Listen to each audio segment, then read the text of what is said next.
ओम शांति। 5 मई 2026 बाबा के महावाक्य। मीठे बच्चे, सुख शांति का वरदान एक बाप से ही मिलता है, कोई देहधारी से नहीं। बाबा आए हैं तुम्हें मुक्ति, जीवन मुक्ति की राह दिखाने। प्रश्न: बाप के साथ जाने और सतयुग आदि में आने का पुरुषार्थ क्या है? उत्तर: बाप के साथ जाना है तो पूरा पवित्र बनना है। सतयुग आदि में आने के लिए और संग बुद्धि योग तोड़ एक बाप की याद में रहना है। आत्म अभिमानी जरूर बनना है। एक बाप की मत पर चलेंगे तो ऊंच पद का अधिकार मिल जाएगा। गीत: नयनहीन को राह दिखाओ। ओम शांति। यह गीत किसने गाया? बच्चों ने, क्योंकि बाप तो एक ही है, उसको ही रचयिता कहा जाता है। रचना रचयिता को पुकारती है। बाबा ने समझाया है, भक्ति मार्ग में तो तुमको 2 बाप है, एक लौकिक, दूसरा है पारलौकिक। सभी आत्माओं का बाप एक ही है।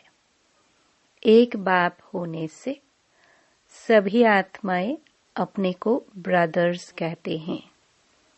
उस बाप को पुकारते हैं, ओ गॉड फादर, ओ परम पिता, रहम करो, क्षमा करो। भक्तों का रक्षक एक भगवान ही है।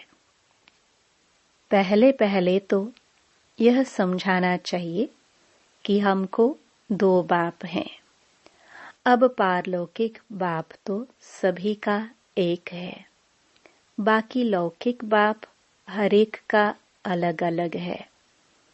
अब लौकिक बाप बड़ा व पारलौकिक बाप बड़ा। लौकिक बाप को तो कभी भगवान व परमपिता नहीं कहेंगे। आत्मा का बाप एक ही परमपिता परमात्मा है।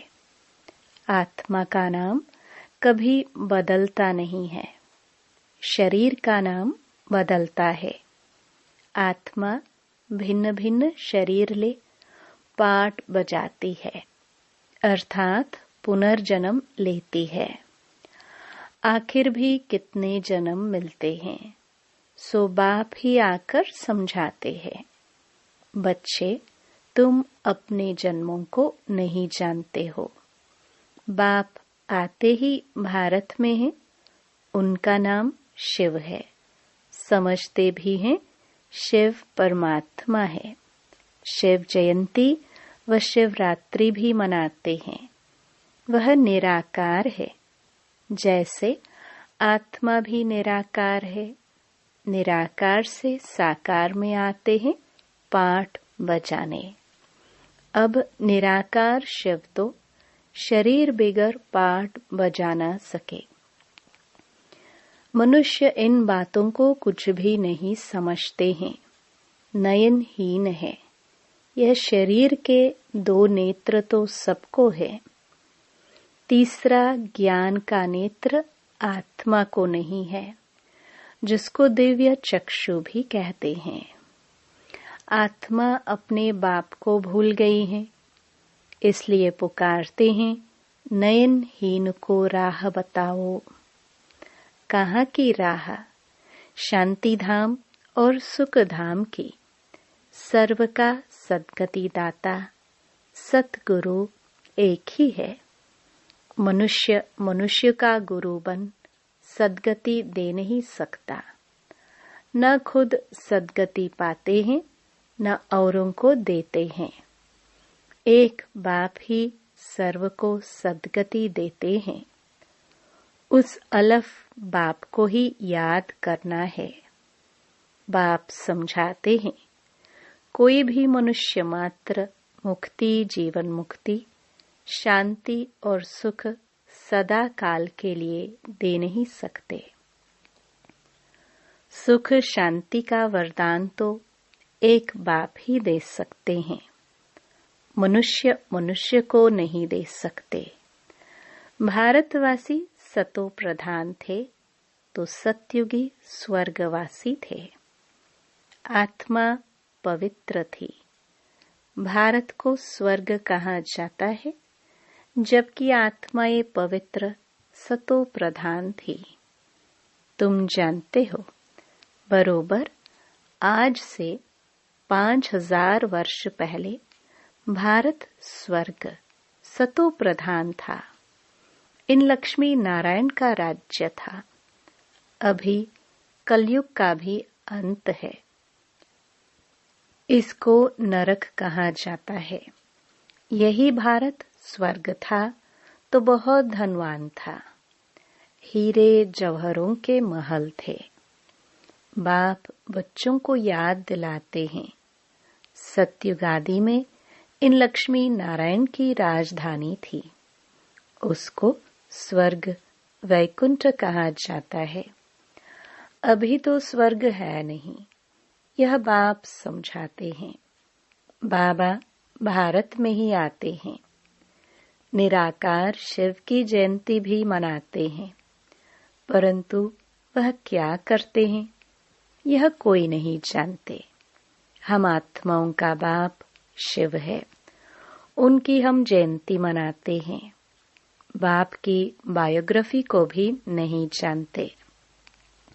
गाया भी जाता है, दुख में सिमरन सब करे। पुकारते हैं, ओ गॉड फादर रहम करो।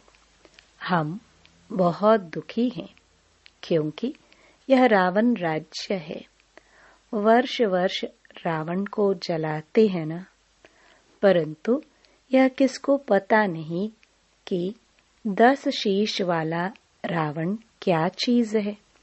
हम उनको जलाते क्यों हैं? यह कौन सा दुश्मन है जो उनकी एफिजी बनाए जलाते हैं? भारतवासी बिल्कुल नहीं जानते, क्योंकि ज्ञान का तीसरा नेत्र नहीं है। तब तो राम राज्य मांगते हैं। 5 विकार स्त्री में, 5 विकार पुरुष में है, इसलिए इनको रावण संप्रदाय कहा जाता है। यह रावण 5 विकार ही बड़े से बड़ा दुश्मन है, जिसका एफिजी बनाए जलाते हैं। भारतवासियों को यह पता नहीं पड़ता कि रावण है कौन जिसको जलाते हैं। यह रावण राज्य कब से शुरू हुआ यह भी किसको पता नहीं है। बाप समझाते हैं, राम राज्य सतयुग त्रेता, रावण राज्य द्वापर कलयुग। सतयुग में इन लक्ष्मी नारायण का राज्य था।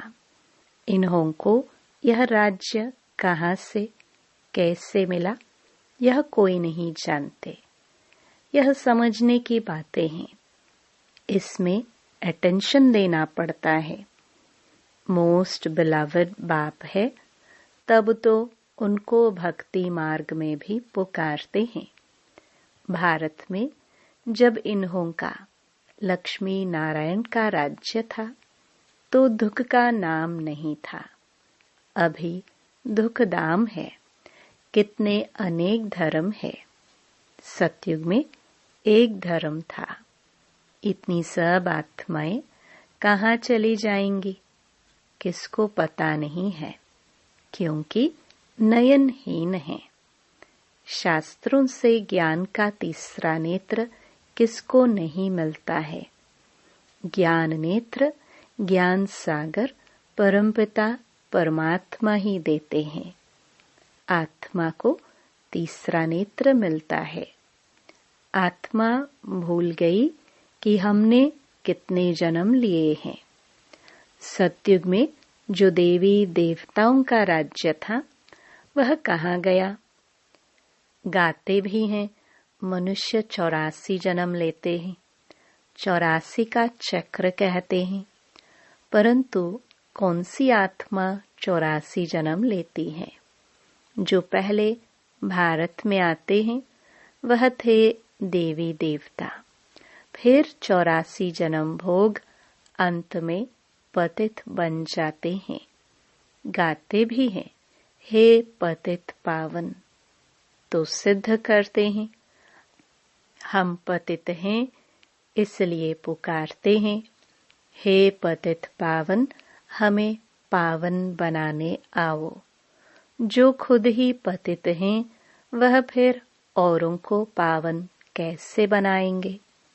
बाप समझाते हैं आधा कल्प भक्ति मार्ग में रावण राज्य 5 विकार होने कारण भारत ने इतना दुख को पाया है।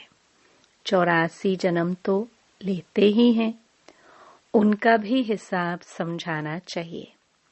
पहले पहले सतयुग में है सतो प्रधान, फिर त्रेता में है सतो, आत्मा में खाद पड़ती है।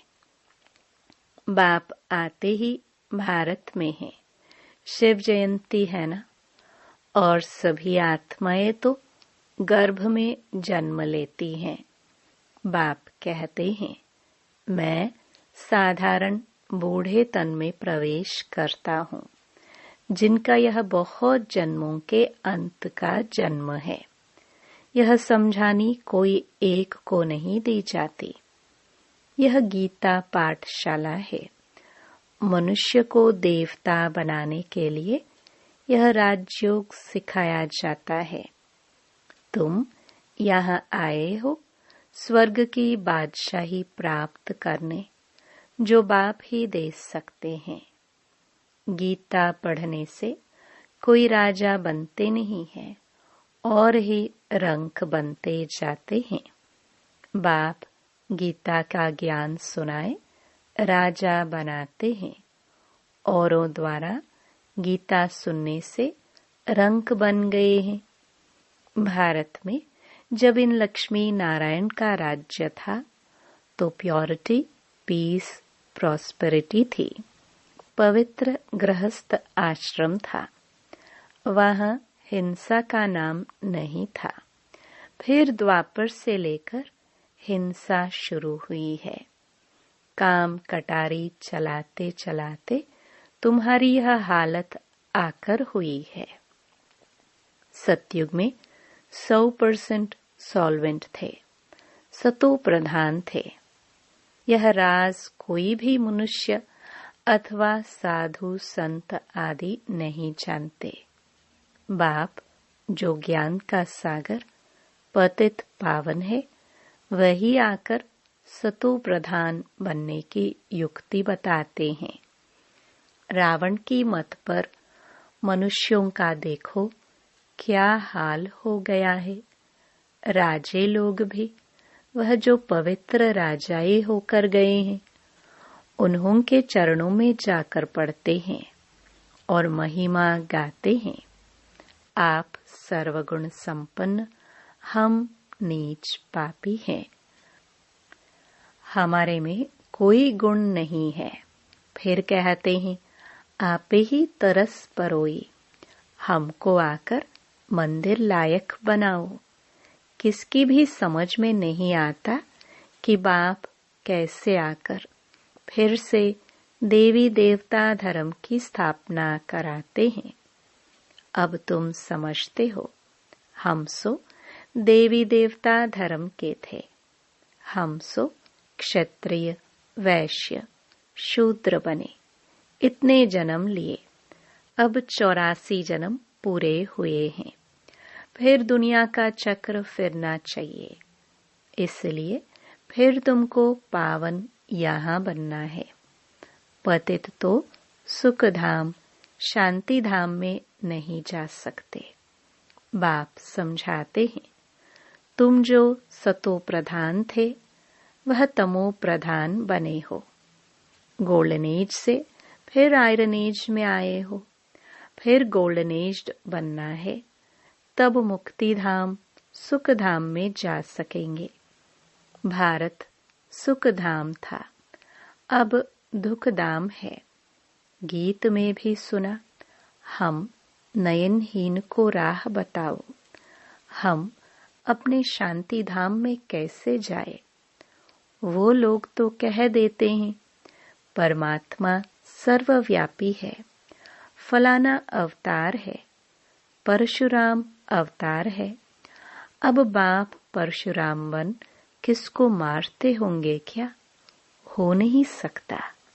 बाप समझाते हैं, तुमने इस चक्र में कैसे 84 जन्म लिए हैं। अब मुझ अलफ को याद करो। हे आत्माएं, देही अभिमानी बनो। देह अभिमानी बन तुम बिल्कुल ही दुखी, कंगाल, नरकवासी बन पड़े हो। अगर स्वर्गवासी बनना है तो आत्म अभिमानी जरूर बनना है। आत्मा ही एक शरीर छोड़ दूसरा लेती है। अब 84 जन्म पूरे हुए हैं, फिर सत्युग आदि में जाना है। अब मुझे याद करो और संग बुद्धि योग तोड़ो। रहो भल गृहस्थ व्यवहार में, अपने को आत्मा निश्चय करो। आत्मा एक शरीर छोड़ दूसरा लेती है। अब देही अभिमानी बनना है। मुझे याद करो तो खाद सब जल जाएगी, तुम पवित्र बन जाएंगे। फिर मैं सब बच्चों को ले जाऊंगा। अगर मेरी मत पर नहीं चलेंगे तो इतना ऊंच पद नहीं पाएंगे। इन लक्ष्मी नारायण का ऊंच पद है। जब इन्हों का राज्य था तो और कोई धर्म नहीं था। द्वापर से फिर और धर्म आते हैं। सतयुग में मनुष्य भी थोड़े होते हैं। अब तो बहुत धर्म होने के कारण कितने दुखी हो गए हैं। वही देवता धर्म वाले अब फिर पतित होने से अपने को देवता कहते नहीं है, हिंदू नाम रख दिया है। बाप समझाते हैं, तुम जब लायक देवी देवता थे तब सारे विश्व पर राज्य था, सब सुखी थे। अब दुखी बन पड़े हैं। भारत हेवन था, वो अब हेल बन गया है। फिर हेल को हेवन बाप बेगर कोई बना ना सके। देवताओं को संपूर्ण निर्विकारी कहा जाता है। यहाँ के मनुष्य तो संपूर्ण विकारी है। इनको कहा जाता है पतित। भारत शिवालय था, शिव बाबा की स्थापना की हुई थी। बाप स्वर्ग बनाते हैं, फिर रावण नरक बनाते हैं। रावण श्राप देते हैं। बाप 21 जन्म के लिए वर्षा देते हैं। अब तुम हर एक बाप को ही याद करो, कोई भी देहधारी को नहीं। देहधारी को भगवान नहीं कहा जाता। भगवान तो एक ही है। बाप तो बेहद का वर्षा देते हैं, फिर रावण श्रापित बना देते हैं। इस समय भारत श्रापित है, बहुत दुखी है। अब इस रावण पर जीत पानी है। गाया भी जाता है, दे दान तो छूटे ग्रहण। वो ग्रहण जो लगता है वह तो पृथ्वी का पर छाया है। अब बाप कहते हैं, तुम्हारे ऊपर 5 विकारों रूपी रावण का ग्रहण है। यह 5 विकार दान में दे देने हैं। पहला तो दान दो कि हम कभी विकार में नहीं जाएंगे। यह काम कटारी ही मनुष्य को पतित बनाती है। अच्छा, मीठे मीठे सिखिलदे बच्चों प्रति माता पिता बाप दादा का याद प्यार और गुड मॉर्निंग। रूहानी बाप की रूहानी बच्चों को नमस्ते। धारणा के लिए मुख्य सार। पहला, बाप जो नॉलेज देते हैं उसे पूरा अटेंशन देकर पढ़ना है। ज्ञान के तीसरे नेत्र से अपने 84 जन्मों को जान अब अंतिम जन्म में पावन बनना है। दूसरा, रावण के श्राप से बचने के लिए एक बाप की याद में रहना है। 5 विकारों का दान दे देना है। एक बाप की मत पर चलना है। वरदान, ताज और तिलक को धारण कर बाप दादा के मददगार बनने वाले दिल तख्त नशीन भाव। जब कोई तख्त पर बैठते हैं तो तिलक और ताज उनकी निशानी होती है। ऐसे जो दिल तख्त नशीन है उनके मस्तक पर सदैव अविनाशी आत्मा की स्थिति का तिलक दूर से ही चमकता हुआ नजर आता है।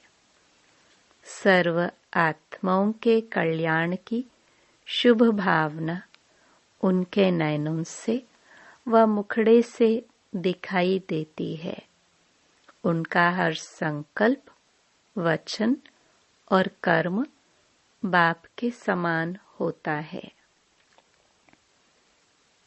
स्लोगन, सरल याद के लिए सरलता का गुण धारण करो। संस्कारों को सरल बनाओ। ये अव्यक्त इशारे सदा अचल अडोल एक्रस स्थिति का अनुभव करो। जिसको ड्रामा के ज्ञान की शक्ति प्रैक्टिकल जीवन में धारण है वह कभी भी हलचल में नहीं आ सकते। सदा एक रस अचल अडोल बनने और बनाने की विशेष शक्ति यह ड्रामा की पॉइंट है। इसे शक्ति के रूप में धारण करने वाले कभी हार नहीं खा सकते। इस कल्याणकारी ड्रामा की हर सीन में कोई न कोई कल्याण समाया हुआ है। धैर्यवत बन साक्षी हो देखने का अभ्यास करो तो अचल अडोल रहेंगे। ओम शांति।